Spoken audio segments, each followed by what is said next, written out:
I equally use this opportunity to really thank my fellow panelists here and all the distinguished audience. As Mr. Jobatil rightly pointed out at the beginning of his speech, that indeed today is a very important day in the history of the Gambia. For myself, I am speaking on behalf of the disability community.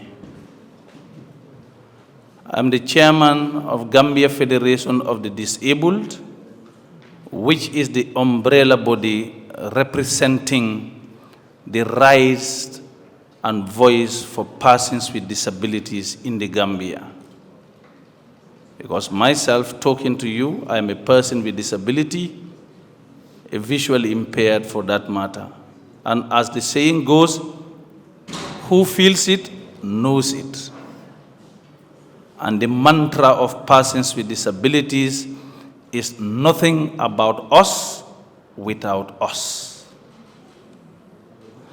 It has long been realized that persons with disabilities were discriminated against, were not considered as important human beings.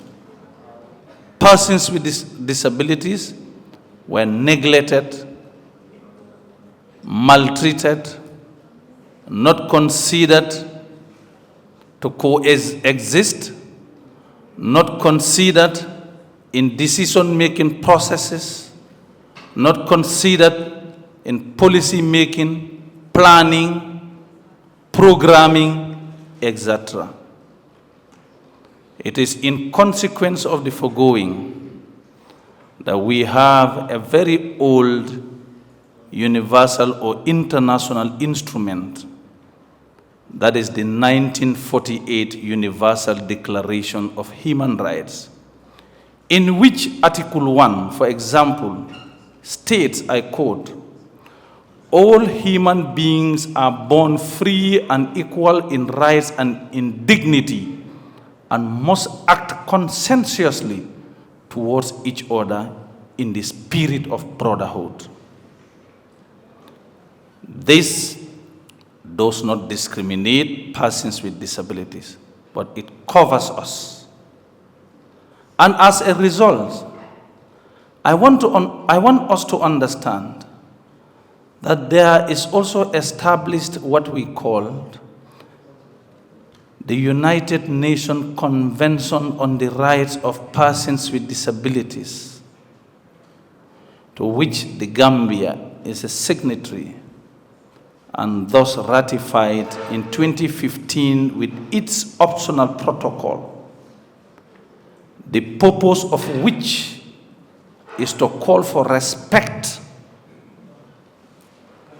promotion and protection of the fundamental human rights and inherent dignity of persons with disabilities. And of course, to fulfill the fundamental rights and inherent dignities of persons with disabilities. And in this particular UN convention, it establishes 8 principles.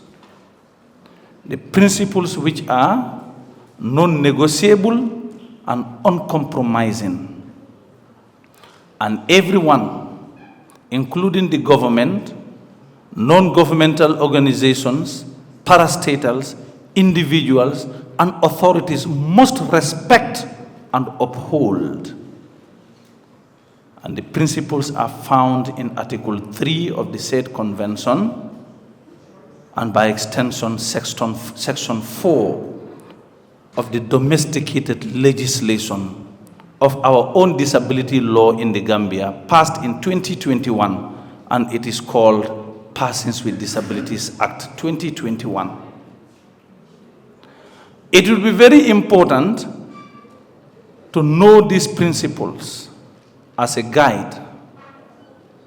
The first principle established, and as I have said, in Article 3 of the UNCRPD and Section 4 of Persons with Disabilities Act is Principle 1. Respect for diversity, individual autonomy, including freedom to make a choice and independence of persons with disabilities. Meaning you must respect us, respecting the diversity. This is why the theme I am given is very plausible. That is leveraging diversity and inclusion for a just and equal society.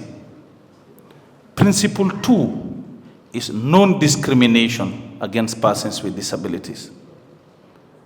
We are informing everyone that so long as persons with disabilities that coexist, we must not be discriminated against. Even our supreme law in Section 33 of the Constitution prohibits discrimination against Gambian citizens, and Gambian citizens include persons with disabilities. Principle 3, accessibility, which means both public and private environment, buildings, information, technology must be accessible to persons with disabilities by eliminating all artificial barriers. And of course, since this convergence is taking place at the university auditorium, this particular floor or building is inaccessible, particularly to the physically challenged. There is no elevator or escalator, and of course, there is no ramp that can lead you to this place. It's at the other side. Thank you. 3 minutes. I will conclude very soon. Principle 3 is full and effective participation and inclusion of persons with disabilities in society. We must not only participate, but practically we must be included. Principle 4, equality of opportunities. Equality should not only be centered or focused on the so-called able, but persons with disabilities at large. Principle 5, respect for difference and acceptance of persons with disabilities as part of humanity and human diversity. Principle 6, equality between men and women. Principle 7 is respect for the evolving capacities for children with disabilities in order to preserve their identities. So now, persons with disabilities who should actually have equal fundamental rights on an equal basis with others should be given an opportunity in terms of our rights to education, in terms of employment, healthcare and health services, rehabilitation, communication, information and technology, vocational training, etc. And most notably here, our participation in political activities and political life. We should also be given opportunity to become ministers, National Assembly members, directors, entrepreneurs, etc. And this particular portion is marked by Section 55 of Persons with Disabilities Act 2021 and Article 29 of the UNCRPD. The reason why I'm giving you this reference is that these particular rights are backed by laws, and everyone is expected to uphold and respect the laws of persons with disabilities. In conclusion, despite we have challenges, yet in giving maximum respect to our fundamental rights, what would make our laws very effective to protecting, promoting, and respecting our rights is to make reference to the implementation part.